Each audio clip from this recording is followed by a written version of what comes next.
3 plus 1 gives us 4. And 7 times 4 is just 28. So 28 divided by 28 gives us 1. But this answer is not correct.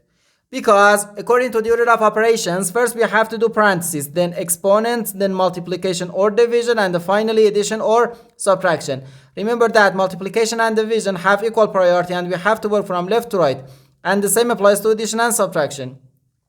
In this expression, we have one division, one multiplication, and the one parenthesis. Inside this parenthesis, we have one addition. Here we have a multiplication because in mathematics, when a number is placed next to parentheses, it means multiplication.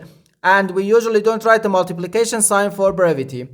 Okay, so according to the PEMDAS, first we have to do this parenthesis, then this division, and finally this multiplication. If we do this multiplication before this division, it is wrong.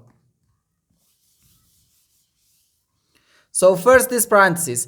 Inside this parenthesis we have 3 plus 1, which gives us 4. So 28 divided by 7 times 4. Now we have one division and one multiplication. As I said, multiplication and division have equal priority and we have to work from left to right.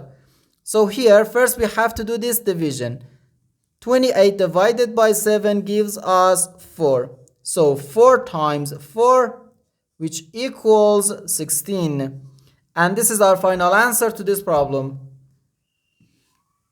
The correct answer is 16.